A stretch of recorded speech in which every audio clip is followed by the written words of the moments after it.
Second year, course 3B, English, Language Teaching, Methodology, Chapter 1, Issues of Teaching of English at the Elementary Stage, 1.1, પ્રારંભિક તબક્કે શીખવાતા અંગ્રેજી શિક્ષણના મુદ્દાઓ. પ્રશિક્ષણાર્થીઓ શીખે છે એમના હેતુઓ શું છે? ફર્સ્ટ, અંગ્રેજી ભાષાના પ્રભાવ વિશે તેમજ અંગ્રેજી ભાષાનો ભારતમાં થયેલો ઉદ્ભવ એના વિશે જાણે. અંગ્રેજી ભાષાને શીખવતી સમયે મલ્ટીલિંગ્વલ, મલ્ટીસોશિયલ, મલ્ટીકલ્ચરલનો જે મુશ્કેલીઓ પડે છે, જે સંસ્કૃતિ ધરાવતા વિદ્યાર્થીઓ છે એના વિશે, શિક્ષકને જે મુશ્કેલી પડે છે એના વિશે જાણે. અંગ્રેજી ભાષા શિક્ષણને સુધારવા માટેના થોડાક સૂચનો વિશે જાણે કે જેઓ બહુભાષી અર્થાત એકથી વધારે ભાષાના જાણકાર હોય, એટલે કે મલ્ટીલિંગ્વલ હોય, એ બધા જ એક જ વર્ગખંડમાં હોય, ત્યારે એકથી વધુ સામાજિકતા અને એકથી વધારે સંસ્કૃતિ ધરાવતા હોય એવા વિદ્યાર્થીઓ વચ્ચે શિક્ષકને જે મુશ્કેલીઓ પડે એના વિશે જાણે. ત્યારબાદ ઇન્ટ્રોડક્શન એટલે કે પ્રસ્તાવના. ભારત એ અનેકવિધ ભાષા, સંસ્કૃતિ, પહેરવેશ, ખાનપાન, બોલીઓ, રીત રિવાજો, ધાર્મિકતા ધરાવતો દેશ છે. લોકોની પોતાના સમાજની માન્યતાઓ પણ જુદી જુદી છે.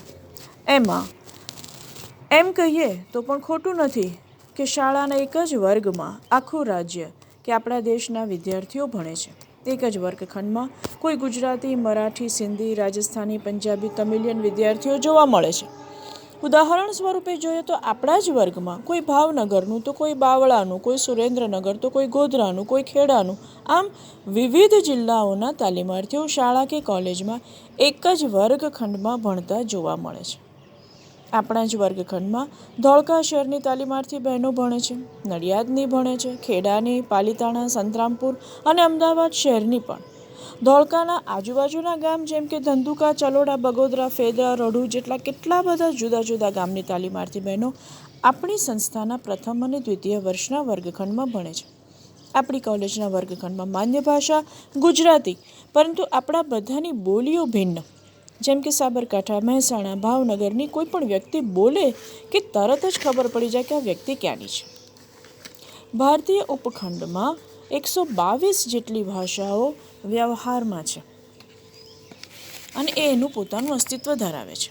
ફોર એક્ઝામ્પલ, તમે ધ્યાનથી જુઓ તો 500 રૂપિયાની નોટ જો આપણા દેશની જોશો ને તો એમાં પણ આપણા દેશની 15 ભાષાઓમાં 500 રૂપિયા એમ લખ્યું છે. તદુપરાંત ઇંગ્લિશમાં તો ખરું જ. માટે કોઈ પણ દેશનું નાણું મહત્તમ ભલે પોતાની ભાષામાં હોય પણ એ દેશની પ્રાદેશિકતા ધરાવતું હોય, પણ ચલણી નાણાંમાં તો ઇંગ્લિશ લેંગ્વેજ વાપરવી જ પડે. આપણા દેશની ભાષાઓ 5 મુખ્ય ભાષા કુળોમાંથી તરી આવી છે, જેમાં જે તે સ્થળ, પ્રદેશની બોલીઓની પણ અસર છે. થોડુંક ઊંડાણથી વિચારીએ તો દરેકની ભાષા તેમજ આગવી બોલી તો ખરી જ. એવા જ વિદ્યાર્થીઓ પણ આપણી શાળાના વર્ગખંડમાં હોય જ, જેઓ એકથી વધુ ભાષા ધરાવતા હોય અને એ જ રીતે એકથી વધુ સંસ્કૃતિ પણ એક જ વર્ગખંડમાં જોવા મળે. ત્યારે શિક્ષક તરીકે ઇંગ્લિશ લેંગ્વેજ ટીચિંગ આપણે માટે પડકારરૂપ બની જાય છે. કેમ? કારણ કે બની શકે કે શિક્ષકની માતૃભાષા ગુજરાતી હોય, વિદ્યાર્થીની માતૃભાષા ગુજરાતી હોય, પણ ક્યારેક એવું બને કે ઇંગ્લિશ લેંગ્વેજ શીખવતી વખતે વિદ્યાર્થીઓની ફર્સ્ટ લેંગ્વેજ, મધર ટંગ અથવા તો લેંગ્વેજ 1 ગુજરાતી હશે, એ સમજશે, પણ જેમની માતૃભાષા ગુજરાતી ન હોય એમને સમજવામાં અને સમજાવવામાં તકલીફ પડે. ઘરે હિન્દી બોલતા હોય કે સિંધી બોલતા હોય, પણ શાળામાં તો ગુજરાતી, અને ત્યારે પડકારરૂપ કાર્ય એ શિક્ષકનું બની જાય છે. 1.3 introduction of English studies in India. ભારતમાં અંગ્રેજી ભાષાના મહાવરાની પ્રસ્તાવના અને એનો ઉદ્ભવ બિંદુ. આપણા દેશ પર ઘણી બધી બહારની પ્રજાઓ દ્વારા સહેતુક હુમલા થયા. European, French, Dutch, Portuguese, Mughal, આ બધામાં પશ્ચિમથી પૂર્વમાં આવનારી સૌપ્રથમ પ્રજા યુરોપિયન હતી, બીજી પ્રજા બ્રિટિશ. યુરોપિયન પ્રજા માત્ર વેપાર ધંધા અર્થે આવી, જ્યારે ઇંગ્લેન્ડથી બ્રિટિશ પ્રજા સમૃદ્ધ ભારતને જોઈને વેપાર ધંધા દ્વારા શાસન કરવાના હેતુથી પ્રવેશી. જેણે પોતાના વિશ્વાસુ ક્લર્ક રોબર્ટ ક્લાઇવને મોકલ્યો અને વિક્ટોરિયા મહારાણીને આ ક્લર્કે પૈસા અને શાસન અંગેની માહિતી પણ મોકલવાની, જે અંતર્ગત એને પણ એના હાથ નીચે કામ કરનાર વર્ગ, જેને હિન્દીમાં બાબુજી કહેતા, એણે બાબુ ક્લાસ અર્થાત સોંપેલ કામ કરનાર કર્મચારીનો આખો એક બહોળો સમાજ જે એને જોઈતો હતો, જેના દ્વારા એ સરળતાથી પોતાની કુશળતા વાપરી વેપાર અને શાસનની વૃત્તિ વધારી શકે એ માટે આ કર્મચારી સમાજને લોકોને ઇંગ્લિશ શીખવવું જ પડે, કારણ કે તો જ અંગ્રેજો આગળ બધી જ રીતે વધી શકે. એવો સમાજ બનાવવા માંગતા હતા કે જન્મથી જે ભલે ભારતીય હોય, રંગથી ભલે ભારતીય હોય, પરંતુ એમના વાણી, વર્તન, વિચાર અને નૈતિકતા માત્ર અને માત્ર બ્રિટિશર્સ તરફ જ હોય. 1.3.1 teaching of English language in pre-independence India. સ્વાતંત્ર્ય પૂર્વે એટલે કે 1947 પહેલાં ભારતમાં અંગ્રેજી શિક્ષણની સ્થિતિ. સૌપ્રથમ તો બ્રિટિશ ઇસ્ટ ઇન્ડિયાની કંપનીની સ્થાપના થઈ.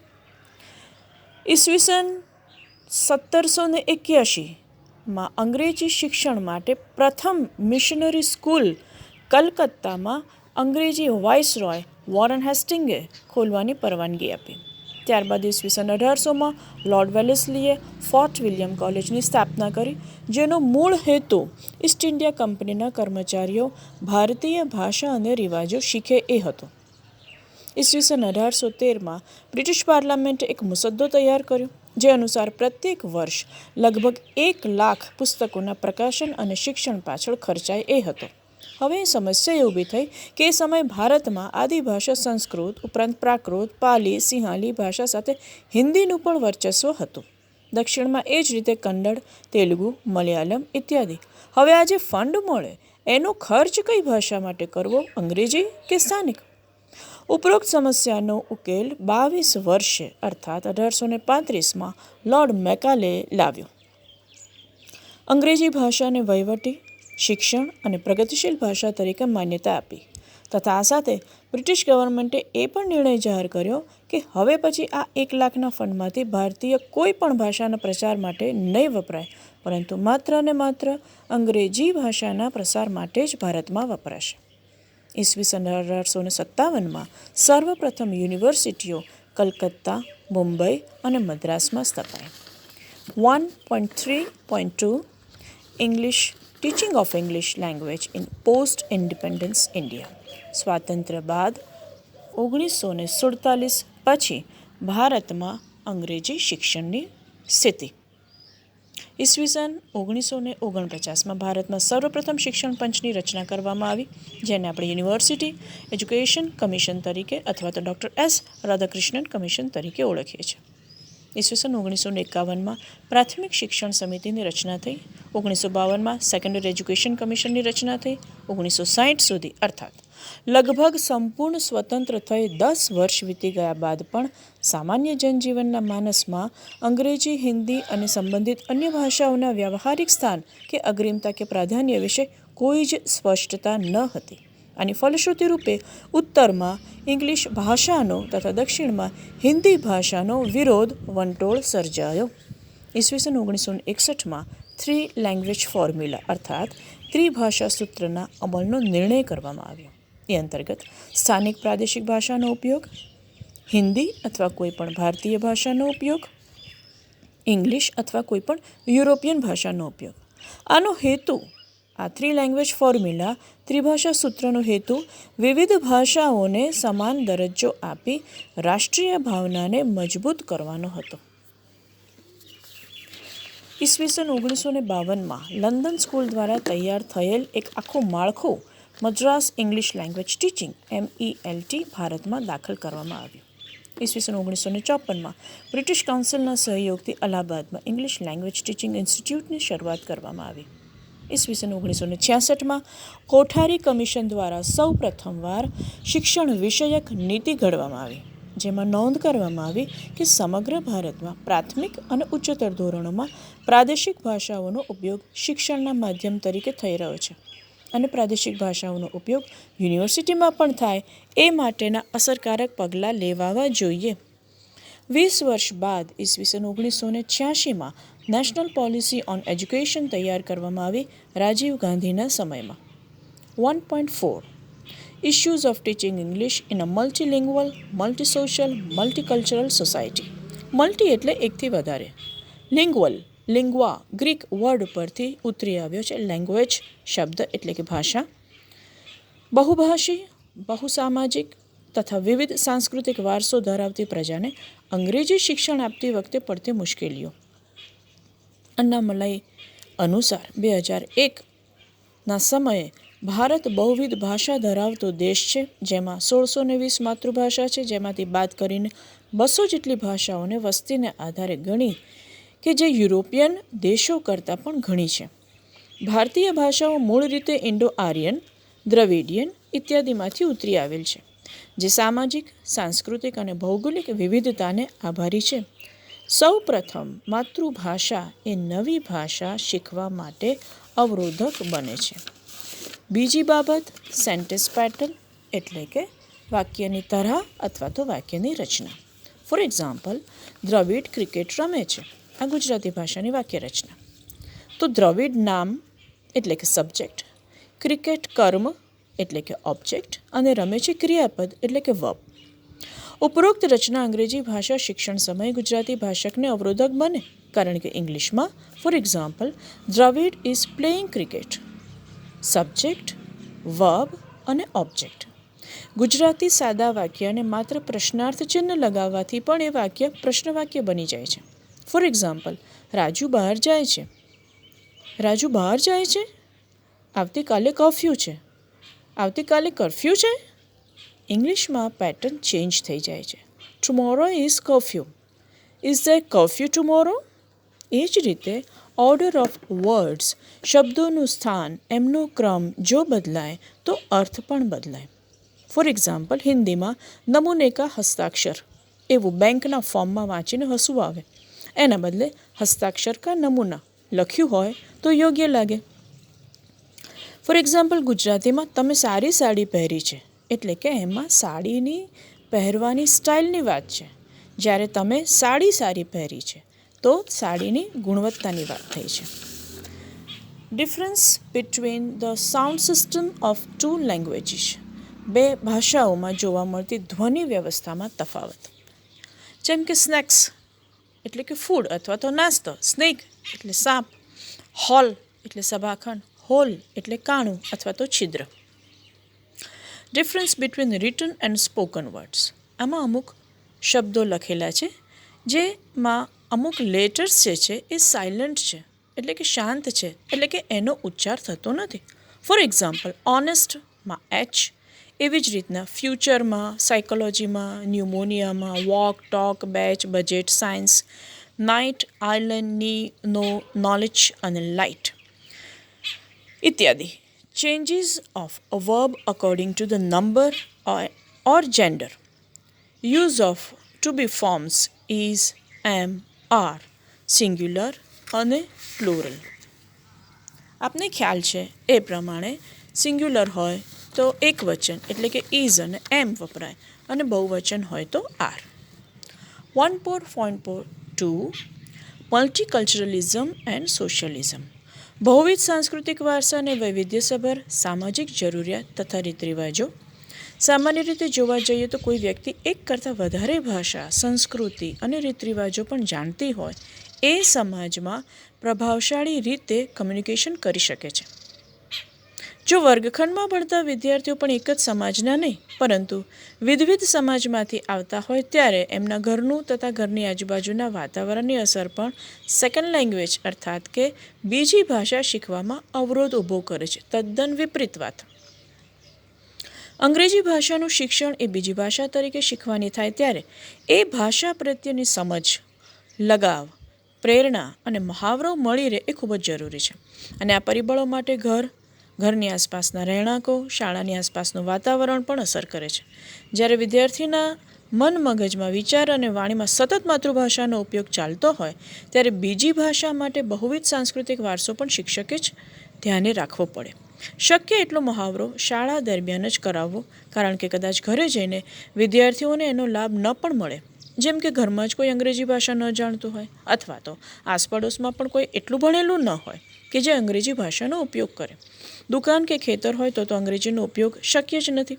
એ જ રીતે સામાજિક દ્રષ્ટિએ જોઈએ તો પણ આ જ અવરોધ આવે કે ઘરમાં તો ઠીક, પણ વિદ્યાર્થી બહાર પણ ન અંગ્રેજી ભાષા સાંભળી શકે કે ન બોલી શકે. માટે એને ક્રમશઃ સમય જતાં આ ભાષા પ્રત્યેનો રસ ઓછો થતો જાય. ત્યારે શિક્ષક માટે વિવિધ સમાજમાંથી આવતા વિદ્યાર્થીઓને અંગ્રેજી શિક્ષણ કરાવવું એ પડકારરૂપ સાબિત થાય છે. 1.4.2.1 Issues involved in a multicultural social classroom differences in socio-cultural background. વર્ગખંડમાં જ્યારે બહુવિધ સાંસ્કૃતિક વારસો બહુભાષી વિદ્યાર્થીઓ ધરાવતા હોય ત્યારે અમુક મુશ્કેલીઓ સર્જાય છે. વર્ગખંડમાં શહેરના અને ગ્રામ્ય વિસ્તાર બંને સ્થળોના વિદ્યાર્થીઓ બહુભાષી વર્ગખંડમાં ભણતા જ હોય છે અને ત્યારે ગેપ રહે છે અમુક ટર્મ્સ વચ્ચે. જ્યારે માનવાચક સંબોધનની વાત હોય ત્યારે સંસ્કૃત, હિન્દી અને ગુજરાતી ભાષામાં એ ઉપલબ્ધ છે, પરંતુ ઇંગ્લિશમાં નથી.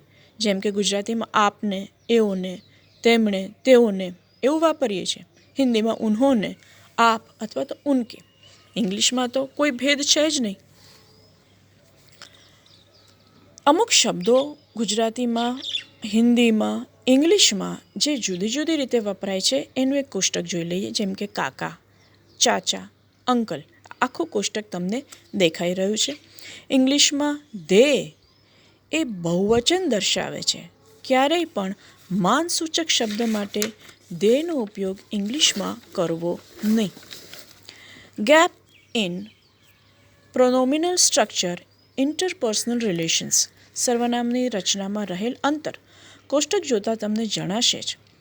દરેક ભાષાની પોતાની અનન્ય ભાષાકીય વ્યવસ્થા હોય છે અને વ્યવહારિક તથા ઔપચારિક ભાષા માટે સજ્જતા પણ હોય છે. જેમ કે ઇંગ્લિશમાં આઈ, ગુજરાતીમાં હું, હિન્દીમાં મેં. આ આખું કોષ્ટક જોજો.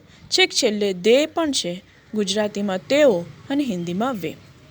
ઉપરોક્ત ભેદ જે પ્રાદેશિક તથા માન્ય ભાષામાં દેખાય છે, અંગ્રેજી ભાષા શિક્ષણમાં બહુભાષી ધરાવતા વર્ગખંડના વિદ્યાર્થીઓમાં શિક્ષક માટે અવરોધકરૂપ બને છે. એક જ શબ્દ જોઈ લો માતા. ઇંગ્લિશમાં શીખનાર વિદ્યાર્થી પોતાની ભાષામાં જે સમજે, જેમ કે ગુજરાતીમાં માતા અથવા તો બા, હિન્દીમાં મા અથવા માજી, ઉર્દૂમાં અમ્મી, મરાઠીમાં આઈ, સિંધીમાં અમ્મા, રાજસ્થાનીમાં માસા. આ બધાને મધર એ એક જ વર્ડ શીખવવામાં તકલીફ ચોક્કસ પડે. 1.5 Some suggestions to improve English language teaching in a multilingual social and cultural classroom. બહુભાષી વિવિધ સામાજિક તથા વૈવિધ્ય સાંસ્કૃતિક વારસો ધરાવતા વર્ગખંડમાં ભણાવતા શિક્ષક માટે ઉપાયો કે જે અંગ્રેજી ભાષા શિક્ષણમાં ઉપયોગી થાય. સૌપ્રથમ, વર્ગખંડમાં જેટલું વધારે શિક્ષક અને વિદ્યાર્થી વચ્ચે ઇંગ્લિશ ભાષામાં વાણી વર્તન વ્યવહાર થાય એટલો લાભ વિદ્યાર્થીઓને વધારે મળે. એટલે કે ઓરલ વર્ક, ઓરલ પ્રેક્ટિસ વધારે થવી જોઈએ. વર્ગખંડમાં શિક્ષક સહેલાઈથી ઉપલબ્ધ લેંગ્વેજ વોકેબ્યુલરીનો મહાવરો કરાવી શકે. જેમ કે door, drawer, window, fan, wall, table, benches, frame, cupboard, calendar, clock. Ear training અર્થાત સાંભળવાની તાલીમ એ કોઈ પણ નવી ભાષા શીખવા માટે અત્યંત જરૂરી છે અને આના માટે ક્લાસરૂમ ઇન્ટરેક્શનમાં સતત ઇંગ્લિશ ભાષાનો ઉપયોગ શિક્ષક તથા વિદ્યાર્થી દ્વારા થવો એ અતિ આવશ્યક છે. જેમ કે good morning class, good morning teacher, please sit down, thank you teacher, listen to me attentively, open your book, shut the window, come here, go there, give me your pen, raise your hands and close your books and put your pen aside. તો વિદ્યાર્થીના કાને સતત આ વાક્યો પડે છે. Fruit, flowers and vegetables બાસ્કેટની રમત રમાડીને શિક્ષક ક્યારેક વાસ્તવિક ફળો, ફૂલો અને શાકભાજીને એક નાની ટોપલીમાં સજાવીને વિદ્યાર્થીઓને એક વર્તુળમાં ઊભા રાખીને પોતાના માથા ઉપર એ નાની ટોપલી મૂકીને વિદ્યાર્થી પાસે શાકભાજીવાળી બેનની જેમ સાદ કરીને વિદ્યાર્થીઓને ફળ, ફૂલ કે શાકભાજીથી વાકેફ કરાવી શકે. યાદ રાખજો, સમગ્ર રમત ઇંગ્લિશમાં જ રમાડે, જેનાથી જેની પાસે શિક્ષક ઊભા રહે એણે ફળ, ફૂલ કે શાકભાજી બેમાંથી એકનું નામ બોલવું ફરજિયાત. Apple, banana, custard apple, guava, mango, papaya, pineapple, strawberry, orange, sugarcane, watermelon, sweet melon, grapes, chikoos etcetera જેવા ફળોના નામ શીખે. Rose, sunflower, lotus, shoe flower, lily, marigold જેવા ફૂલોના નામ શીખે. Potato, tomato, green peas, brinjal, garlic, ladies finger, cauliflower, cabbage, bottle gourd, onion, chilli, radish જેવા શાકભાજીના નામ પણ શીખે. શિક્ષક વર્ગખંડની બહાર વિદ્યાર્થીઓને વર્તુળમાં ઊભા રાખી પોતે જે કલરનું નામ બોલે એ રંગ પહેરેલ વિદ્યાર્થી દોડીને પોતાની જગ્યા બદલે, જેનાથી તે કલરના નામ ઇંગ્લિશમાં શું કહેવાય એનાથી પણ વાકેફ થાય. For example, black, blue, red, orange, pink, purple, white, yellow, green and brown. શિક્ષકે વર્ગખંડમાં ક્લાસરૂમ કન્વર્સેશન કરાવવા માટે બેની જોડીમાં વિદ્યાર્થીઓને એકબીજાનો પરિચય કરાવવો. ઇંગ્લિશમાં ઓથેન્ટિક મટીરિયલ વર્ગખંડમાં દર્શાવી, એટલે કે બિસ્કિટનું પેકેટ છે, દૂધની કોથળી, ટૂથપેસ્ટનું ખોખું, સાબુનું બોક્સ, આવા સાધનો પર પ્રશ્નોત્તરી કરીને ઇંગ્લિશ ભાષાનું શ્રવણ કથન પણ કરાવી શકાય. 1.6 factors affecting acquisition of second language.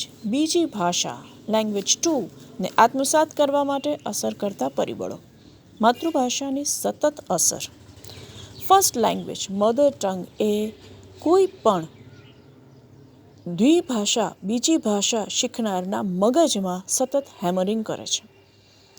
પોતાની માતૃભાષા સતત મગજમાં ચાલતી જ હોય છે અને આથી એ વિચારે પણ માતૃભાષામાં જ. ટાર્ગેટ લેંગ્વેજ શીખવા માટે વિવિધ વાતાવરણ સર્જવા જ પડે, પરિસ્થિતિનું શક્ય એટલું નિર્માણ કરવું. પ્રવૃત્તિહીન શિક્ષણ એ પણ અસરકારક પરિબળ છે. જો નવી ભાષા શીખવતી વખતે એક્ટિવિટી બેઝ ટીચિંગ ન કરાવે શિક્ષક તો પ્રોબ્લેમ થાય. એને માટે થઈને એને સોલ્વ કરવા રોલ પ્લે કરાવી શકે, લેંગ્વેજ ગેમ્સ રમાડી શકે, 1 મિનિટની એક્ટિવિટી કરાવે તો જ વિદ્યાર્થીઓને દ્વિતીય ભાષા શીખવામાં રસ પડે. વિદ્યાર્થીઓના ક્ષોભ, શરમ અને સંકોચ. દરેક વિદ્યાર્થીને ઇંગ્લિશ ભાષાનો વર્ગખંડમાં ઉપયોગ અને પણ મહાવરા વિના એ કરવામાં ડર લાગે. એમ થાય કે શિક્ષક બોલશે, ઉપરાંત વર્ગમાં હાસ્યપાત્ર બનશે, એને માટે સંકોચ થાય.